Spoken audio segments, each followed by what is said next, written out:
pacto. P de pueblo.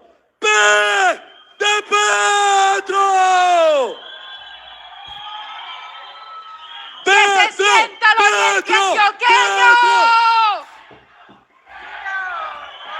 Petro. Aquí está Gustavo Petro. Gustavo, el pueblo de Oriente. ¡Arriba! De Marinilla, ¡Arriba los de abajo!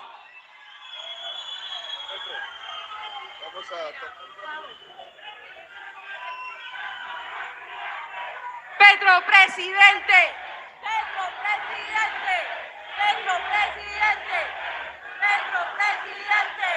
Petro presidente. Petro presidente. Se vive, se siente. Petro presidente. Se vive, se siente. Petro presidente. Se vive, se siente. Petro presidente. Gustavo, Marinilla te tiene un regalo que tiene que ver con su historia, con su tradición, con sus guitarras que tocan por el mundo. Edison, concejal de Marinilla, le hará entrega de este regalo a nombre del Oriente Antioqueño, de Marinilla y de todos ustedes en este pacto histórico.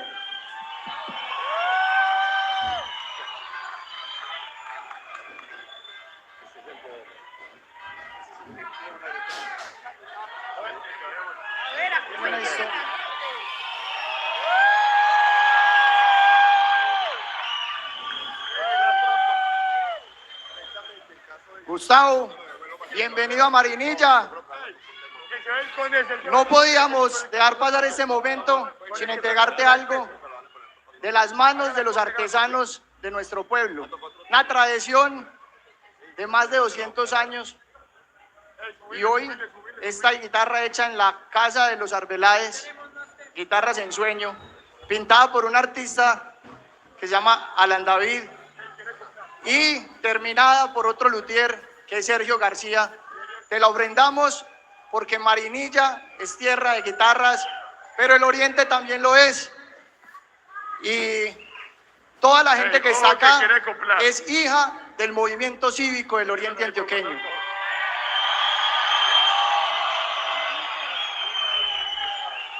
Hoy queremos recordar también con la guitarra artistas como el maestro Alonso Ríos, que en estos días partió, pero que estaría acá acompañándonos porque dedicó su obra a trabajar por los pueblos.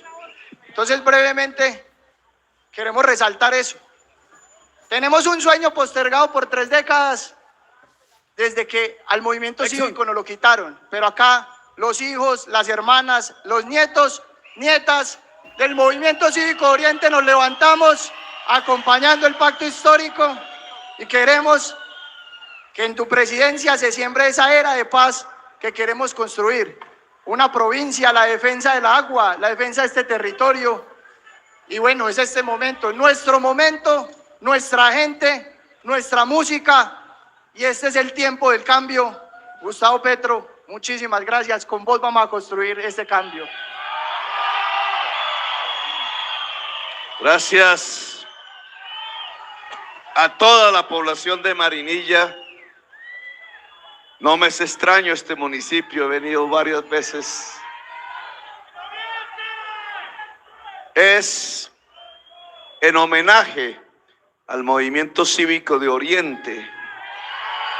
Esta manifestación, esta presencia aquí hoy del pacto histórico y mía. Ramón Emilio, que lo recuerdo mucho, lo conocí personalmente siendo yo un joven, muy joven.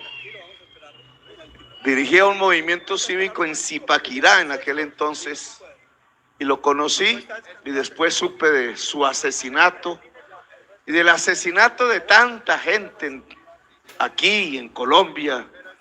Una oleada de violencia que ojalá podamos ponerle punto final y lograr que Colombia toda pueda tener a todos y todas sus habitantes, independientemente del color de su piel, de su manera de pensar, del color de los sentimientos de su corazón, viviendo aquí en dignidad, en democracia. El movimiento cívico de Oriente necesita una especie de compensación ahora que se habla de la indemnización integral a las víctimas de la violencia en Colombia. Ese será la Universidad por la Paz y por la Vida que me comprometo, si soy presidente de Colombia, a irradiar por todo el oriente antioqueño, allá en Santuario, allá en Granada, aquí en Marinilla, en Río Negro, como una compensación que esta ciudadanía toda, independientemente de cuál haya sido su opción política, debe tener, porque ha sido martirizada por la violencia en Colombia. Aquí queremos construir la paz, queremos construir una era de paz, no simplemente un momento de la paz. No es solamente un acuerdo entre quienes empuñen las armas hoy lo que garantiza la paz de Colombia. Ese es un error, una ilusión, aunque haya que hacerlo. La paz realmente es un gran acuerdo entre la ciudadanía misma, un gran acuerdo de la sociedad misma desarmada, un gran acuerdo entre quienes han tenido todo y quienes no han tenido nada. Un gran acuerdo de la población en el territorio acerca de sus recursos naturales, de su aire, de su tierra, de su agua. Un gran acuerdo que tiene que ver con los derechos de la gente. Si es posible que hoy el derecho mínimo fundamental, esencial de cualquier ser humano, se pueda garantizar para cualquier ser humano en Colombia. Derechos como tener una pensión, por ejemplo, o tener salud, o un sistema de salud que no gravite en torno al negocio, sino que sea capaz de garantizar cuando llegan estas pandemias que hoy conocemos, que por lo menos no mueran tanta gente como hoy murió, como ayer, como estos 2 años han visto morir más de 130,000 personas. El derecho a educarse, a saber si somos seres humanos, si lo que nos diferencia del animal hoy no es más que la cultura, que el saber. ¿Cómo no es posible entonces que juventudes de Colombia todas, enteras, puedan acceder a la educación superior en este país? O el derecho a vivir, simplemente a vivir. Derechos que son fundamentales, pero que pareciera que no existieran para el colombiano, para la colombiana en estas décadas que han pasado en Colombia. Derecho simplemente a alimentarse para vivir. La FAO acaba de sacar un mapa de los países que están a punto de la hambruna. Muchos de ustedes ya lo habrán visto. Con negro marca los países del hambre. 190 países y solo 20 países del hambre. Y uno en Sudamérica. La mayoría están en los desiertos al sur del Sahara, sin agua. Se entienden por qué tienen hambre. Pero el único que está en Sudamérica está rodeado de agua. Tiene agua por montón y decenas de millones de hectáreas de tierra fértil y decenas de millones de personas que saben trabajar la tierra. Y sin embargo está al borde de la hambruna. Ha visto a sus ciudades grandes convertirse en ciudades del hambre. Ha visto crecer el hambre hasta alcanzar a millones de personas. Y adivinen cuál es ese país. Colombia. Colombia, dice la FAO. ¿Y qué es lo que habrá hecho entonces? ¿Qué es lo que se habrá hecho en Colombia para que, a pesar de tanta exuberancia vital, de tanta agua, de tanta fertilidad natural, de tanto verde, tengamos una sociedad al borde de la hambruna? Tiene que haber una enorme mala gestión de los asuntos públicos, de los asuntos de la sociedad toda, como para que una paradoja de estas, que no se encuentra en ningún otro lugar del mundo, se produzca precisamente en Colombia. Estar rodeados de la fertilidad y padecer hambre. Pues es un virus peor el que nos ha llegado. No es solamente el COVID-19 el que nos ha llegado, que ha llegado a todas partes de la humanidad, pero allá no mueren de hambre, aquí sí. La diferencia es que hay otro virus paralelo. Al COVID-19 le apareció en Colombia una especie de, ¿cómo llaman?, mutación. Se llama Duque 19.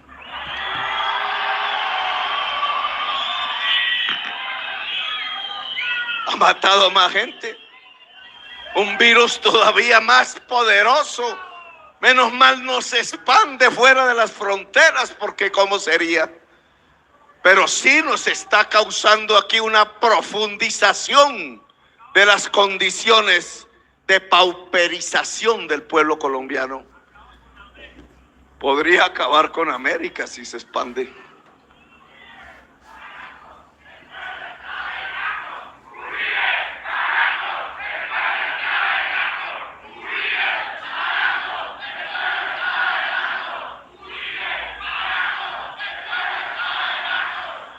De Uribe no hablamos más. Es cosa del pasado. Lo que tenemos que ver ahora es el presente, que tiene que tomar decisión, y el futuro, que ojalá sea de ustedes. Ha cambiado realmente Colombia. Esas circunstancias por medio de las cuales un país tan rico tiene tanta pobreza, un país con tanta fertilidad tiene tanta hambre, hay que corregirla de alguna manera. Este debate electoral debería plantear los problemas fundamentales sobre la mesa. La gente debería discernir. Ese es el debate democrático. ¿Cuál de las propuestas podría ser mejor para un territorio determinado, para una ciudadanía determinada? Nuestros candidatos andan de pelea en pelea entre ellos. No he podido observarles casi nunca una sola propuesta hacia la sociedad. Alguno de ellos anda en un lío terrible porque quiso matar la amante, porque la amante quería decir la verdad. Imagínense a qué punto ha llegado la clase política colombiana. El Duque 19, que es el régimen de la corrupción, porque es el régimen de la corrupción que se ha instalado en Colombia, como diría Álvaro Gómez Hurtado, que bien recuerdo. El régimen de la corrupción es el que permite que en medio de la fertilidad haya hambre, que en medio de la abundancia natural el ser humano pueda morir de sed. El régimen de la corrupción es el que gobierna Colombia. Unas veces se viste de azul, a veces se viste de rojo, a veces se dice de centro democrático, y no es ni centro ni democrático, porque el régimen de corrupción no es sino tiranía.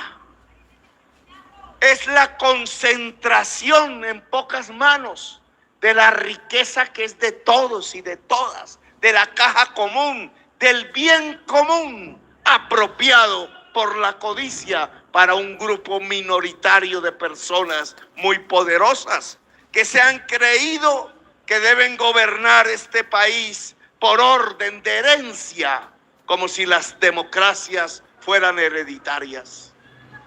El régimen de corrupción es el que explica por qué hay hambre en Colombia. No es el virus, como dice RCN. Ese régimen de corrupción nos ha mostrado una escena en estos últimos días que es como una radiografía de lo que está pasando. Yo lo he llamado el Romeo y Julieta a la colombiana. Romeo y Julieta, el Shakespeare II, que podría escribir esta historia dantesca, de pronto Gustavo Bolívar, que le gustan esas novelas. El Shakespeare II, hablando del Romeo y la Julieta a la colombiana.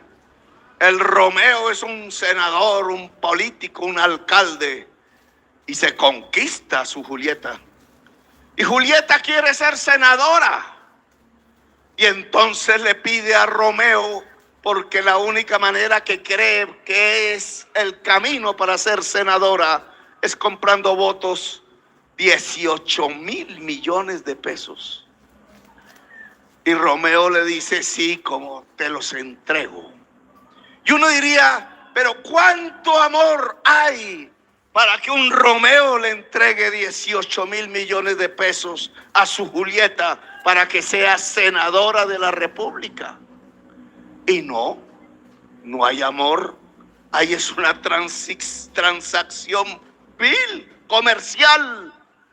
Simplemente quiere que Julieta sea senadora para que hable con Duque. 19. El rey. ¿Y para qué?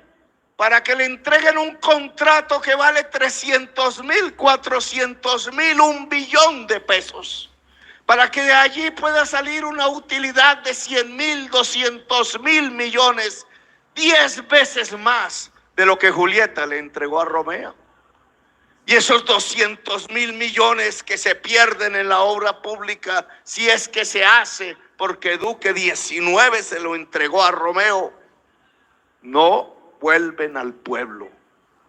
Es la escuela, es el colegio, es la sede de la universidad, es la comida del PAE para la niñez en el colegio, en el jardín infantil. Es el agua del territorio al cual cambian por si hay oro por allí para sacar, o si se puede hacer fracking para sacar el petróleo. Es la riqueza del país que se entrega. Es el bien común. El perjudicado de esta historia de amor es el campesino, la campesina. Es el niño y la niña. Es la gente trabajadora. Es la población del común. Porque no era una historia de amor. Era la manera como realmente roban el erario. Es la manera como depredan el presupuesto nacional. No es solamente una Julieta. Son muchísimos Romeos y Julietas codiciosos quedándose con el dinero público. La historia que acabamos de ver grabada a través de sus protagonistas es el corazón mismo de la corrupción del régimen que gobierna Colombia. Por eso podríamos decir que esa frase del himno nacional que dice que el pueblo es soberano no opera en Colombia. En Colombia el pueblo no es soberano. Si el pueblo fuese soberano, determinaría para quién es el agua y para qué se usa. Si el pueblo fuese soberano, determinaría para quién se usa el presupuesto nacional. Si es para Odebrecht, si es para Luis Carlos Sarmiento o si es para el campesinado. Si el pueblo fuese soberano, no se abudinearían los recursos para el internet de la niñez campesina. Estamos ante un régimen de corrupción y quienes gobiernan en un régimen de corrupción no son demócratas, son tiranos. Y la base de ese régimen de corrupción es la compra simple del voto. Es encontrar a ese ciudadano, ciudadana con hambre, con necesidades, humilde allí en cualquier esquina, en cualquier vereda o corregimiento y decirle de parte de un político: oye, te doy 50,000 y me entregas tu voto. Cada vez que eso se hace en Colombia, se perpetúa el régimen de corrupción, porque lo que se elige es el ladrón, es el asesino. Lo que se elige, y por eso entrega un billete que no es de su patrimonio, uno de 50,000 multiplicado por 1,000, uno de 50,000 multiplicado por 10,000, uno de 50,000 multiplicado por 100,000, que es lo que se necesita para ser un senador de la República. Uno apenas, pero necesitan 53 y adicionalmente 86 representantes a la Cámara. Imagínense cuánto dinero tiene que repartirse. Eso no sale del bolsillo y el patrimonio del candidato o la candidata. Eso sale del bolsillo de todos y todas ustedes. Literalmente se lo han robado. Cuando se vende el voto, que es la base del régimen de corrupción, se elige al ladrón, se elige al asesino. Y cuando se elige un ladrón y se le entrega el poder, el ladrón no simplemente se roba un celular, o entra a una casa y se lleva el televisor, o atraca un carro por allá y se lo lleva, no. Cuando a un ladrón le entregan el poder, se roba todo el presupuesto nacional. El robo es por billones de pesos. Al ladrón del celular se lo llevan a la cárcel, a veces lo matan. Al ladrón del poder le hacen homenajes, lo convierten en héroe de la sociedad. Y cuando se elige un asesino, cuando lo que se ha elegido es un asesino de esos que por allí matan una persona, dos, cuando se le entrega el poder, lo que hace es convertir en un país en un cementerio. Lo que hace es convertir un pueblo en un rebaño que lleva al matadero. Lo que hace es tachonar el territorio nacional, ese que es verde y fértil, ese que está lleno de vida, de fosas comunes. Lo que hace es producir un genocidio.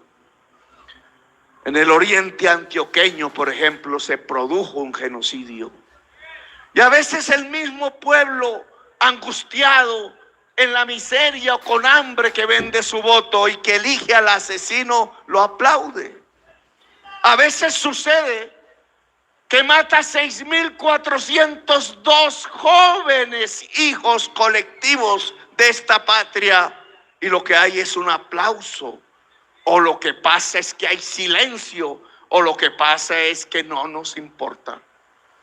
Cuando se elige un asesino al poder, un tirano, lo que ocurre es un genocidio y lo primero que mata es a la juventud. Por eso, ante este hambre que cundió en Colombia, ante semejante irresponsabilidad de presentar una reforma tributaria que le ponía impuestos a la comida en medio del hambre, mire qué inteligencia de nuestros yuppies economistas de Bogotá. Cuando salió la juventud en masa en todas partes del país a decir: oigan, esto no es posible, aquí hay hambre, den comida, aquí hay necesidades, aporten como en otras partes del mundo. Aquí hay una juventud que simplemente quiere vivir, que simplemente quiere educarse. La respuesta fue como cuando mataron a los 6,402 jóvenes, de frente a los ojos, y disparar y matar 100 más, como si no fueran suficientes 6,402, y 100 más con violaciones a 25 menores de edad, y 100 más muertos con mutilaciones a decenas de jóvenes de Colombia. Y como no fuese suficiente, 3,000 apresados y tratados como terroristas, 3,000 jóvenes de Colombia. terrorista, el ñeñe que se abrazaba con Duque 19, no el joven de Colombia. Y aún hoy por allí, por las calles, persiguen y persiguen. Y transformaron nuestra policía y transformaron nuestro ejército, que no se dejó meter en la trampa en un perseguidor de jóvenes. ¿Y quién ha dicho que la policía está para perseguir jóvenes si la policía misma está compuesta de jóvenes? De jóvenes tan iguales como los que no están uniformados, porque ambos desean que el Estado sea capaz de entregar educación superior para poder abrir las posibilidades y oportunidades de la vida. Ese grito de esas juventudes,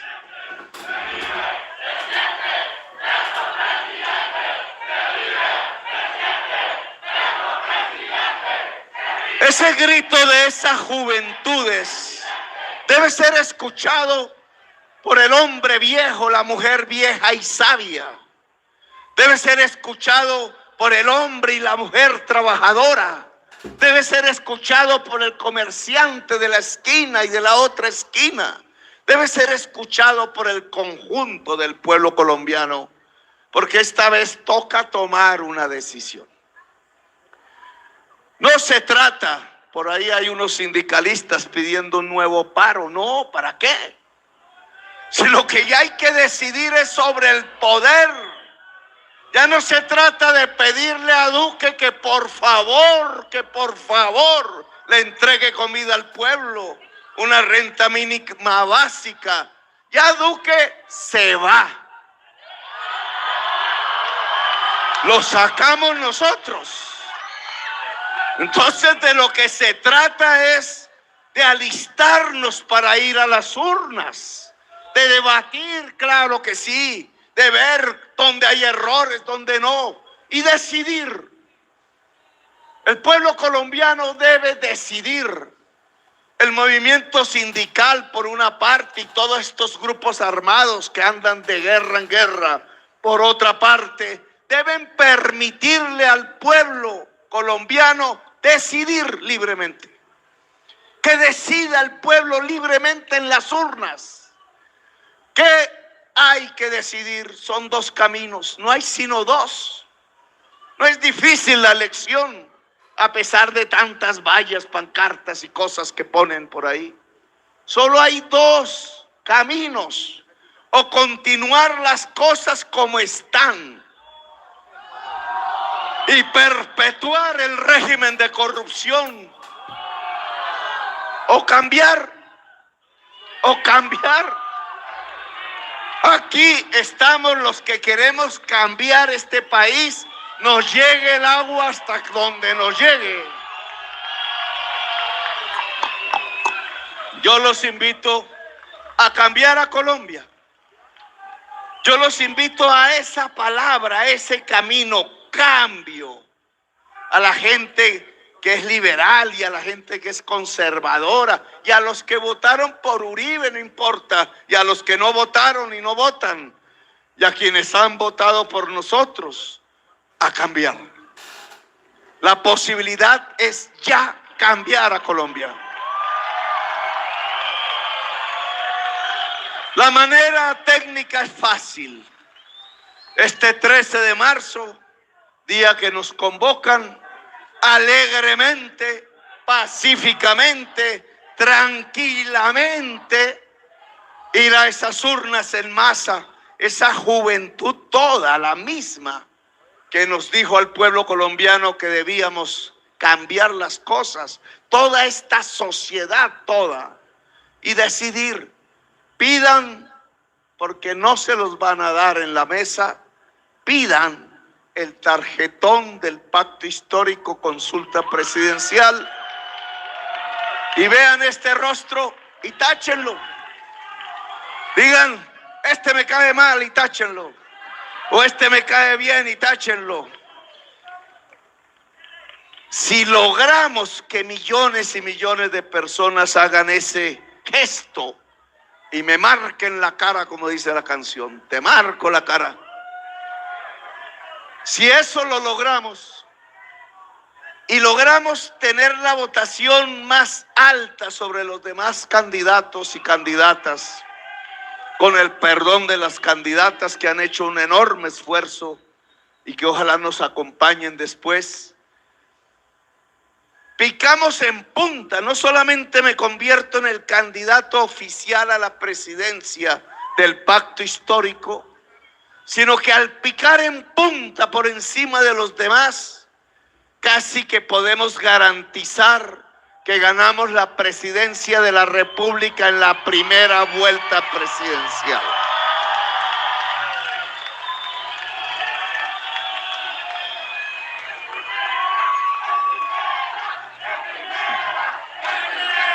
En primera, en primera, en primera, en primera.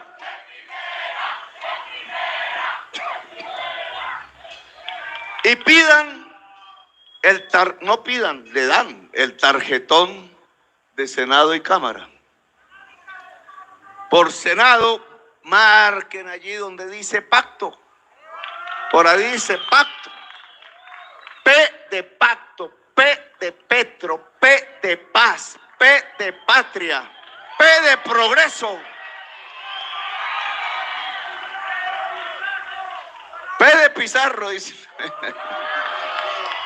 Pizarro estuvo aquí, creo. Aquí tuvimos concejales. ¿Por qué es necesario? Y en la Cámara, que tenemos aquí invitado nuestro candidato del Partido Verde, que también quiere.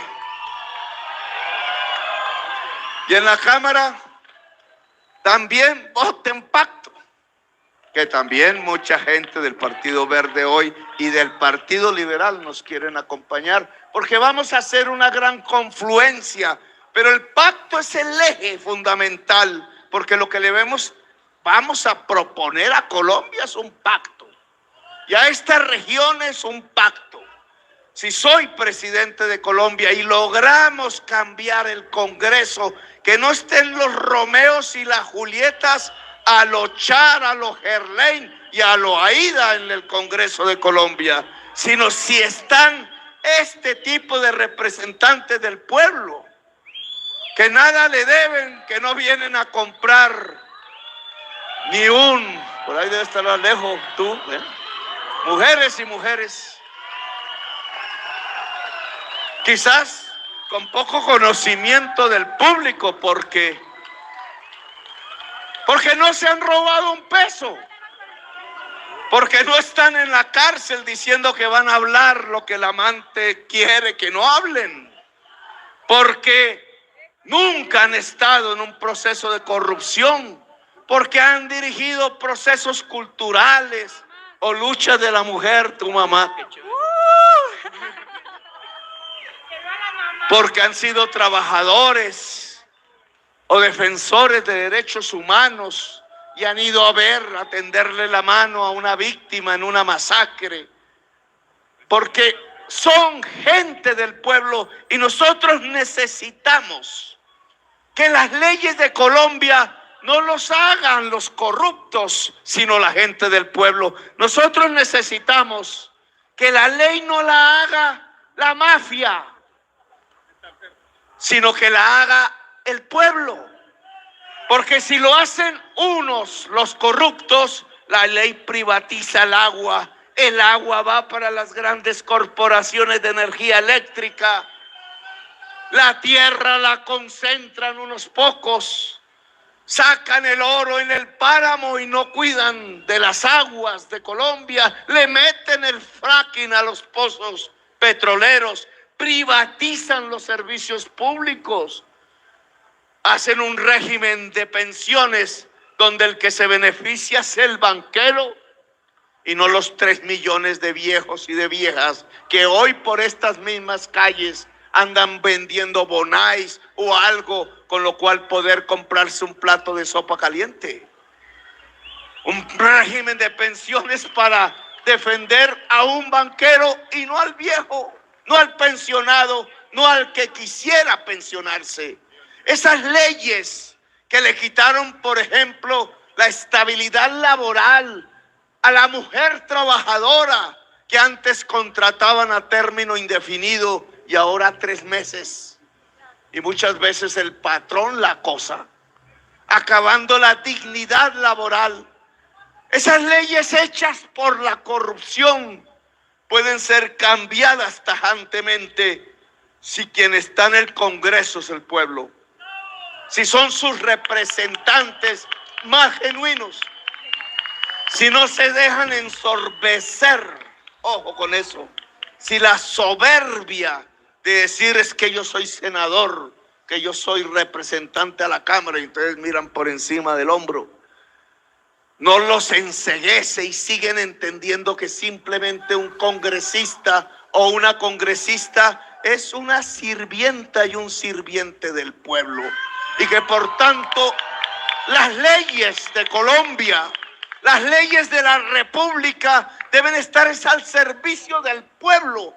Cambiar el régimen pensional, el sistema de salud de mercancía para volverlo derecho, ampliar el presupuesto sustancialmente de 4 a 20 billones de pesos al terminar mi mandato dentro de 4 años, para que, y esa es la cantidad que se necesita, toda la juventud de Colombia, cualquiera que sea el color de su piel, cualquiera que sea el rincón donde viva, cualquiera que sea su condición social, pueda estudiar una carrera que le dé la gana en un sistema universitario público y gratuito. Por eso necesitamos cambiar el Congreso de Colombia. Y si eso sale bien, y es la solicitud que le hacemos a ustedes, este es el pacto con Barranquilla y con Granada y con Río Negro y con Santuario y con Guarne y con el oriente de Antioquia, como lo acabamos de hacer ayer.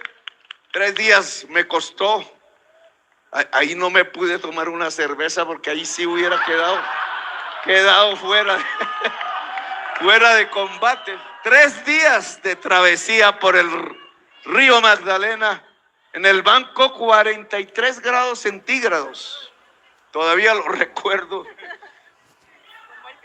Pactos donde le solicitamos a la ciudadanía, es su responsabilidad no vender el voto, no sostener más el régimen, derrocar el régimen de corrupción, no vendiendo el voto, simplemente así.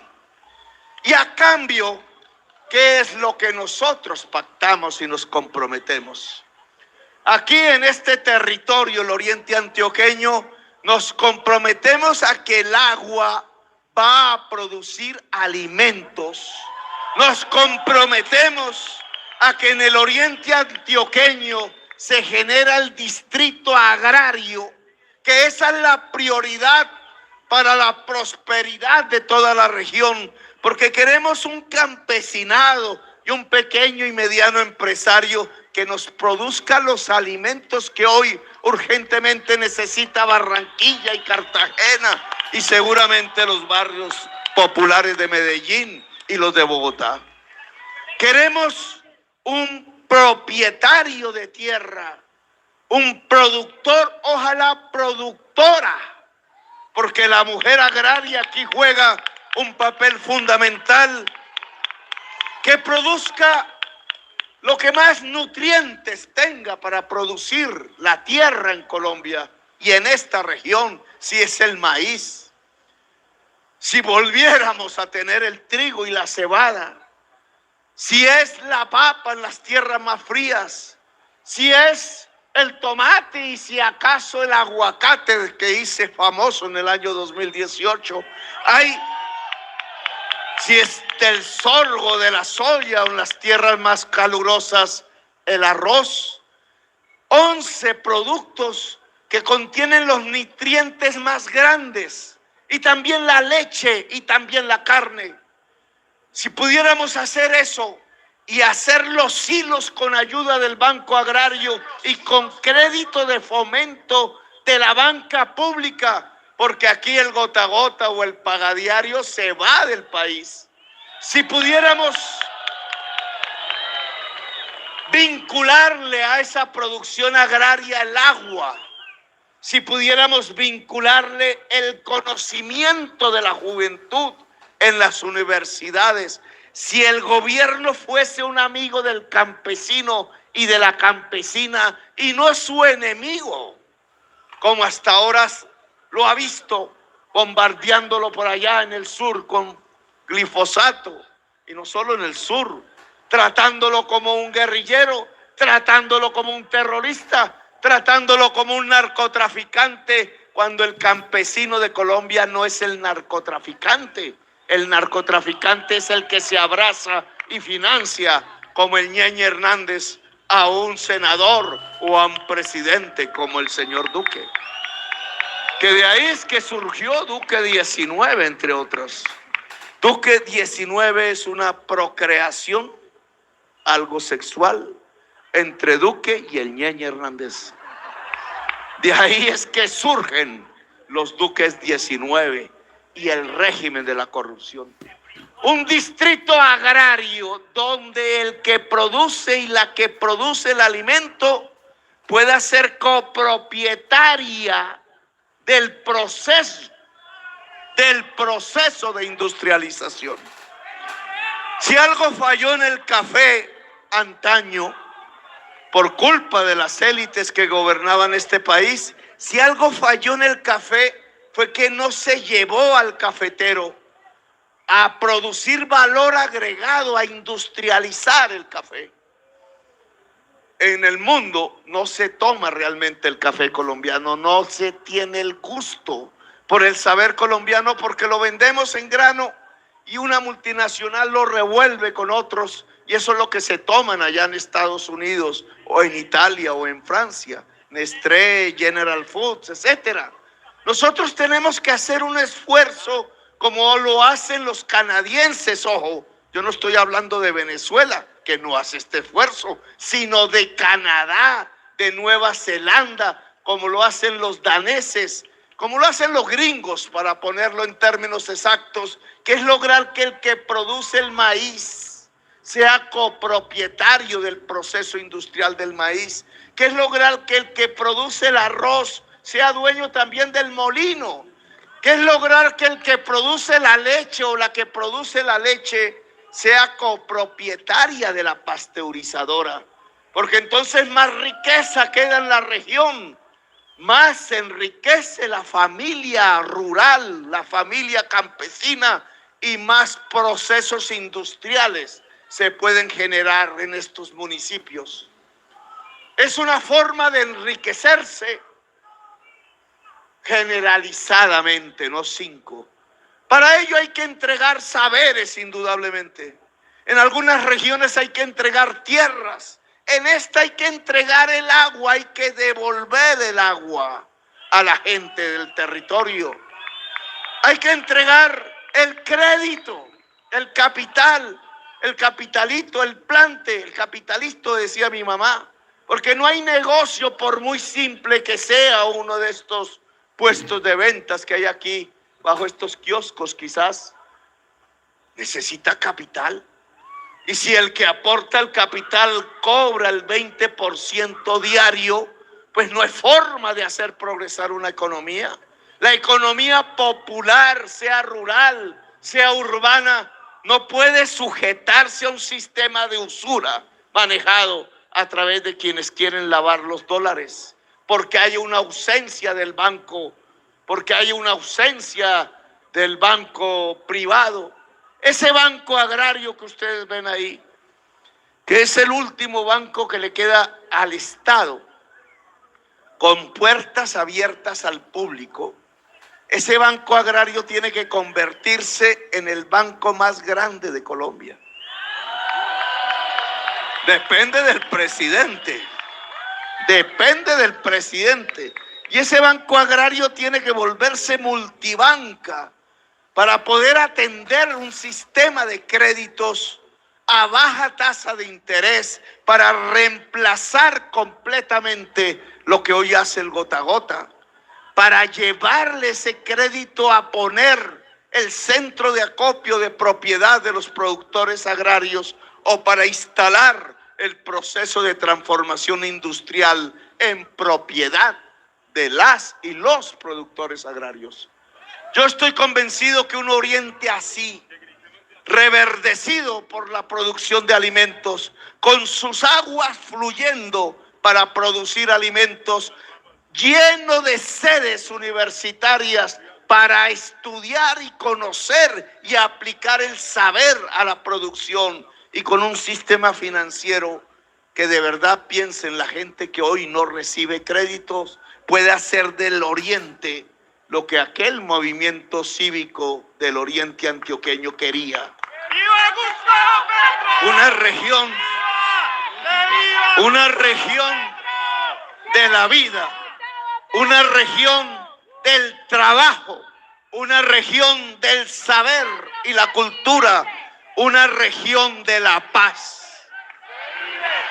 ¡Que viva Marinilla Humana!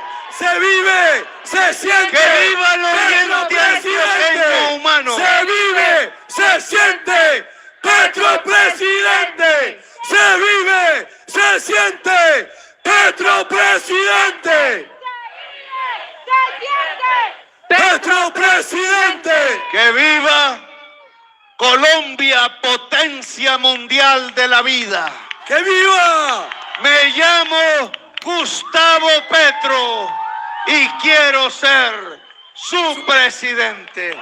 Gracias, Marinilla. Gracias, Oriente Petro antioqueño. presidente. Petro presidente. Petro presidente. Petro presidente. Petro presidente. Petro presidente. P de Petro. P de pacto. P de paz. Se vive, se siente. Petro presidente. Se vive, se siente. Vamos a saltar. ¡A saltar! ¡Presidente! ¡Presidente! ¡Presidente! ¡Presidente!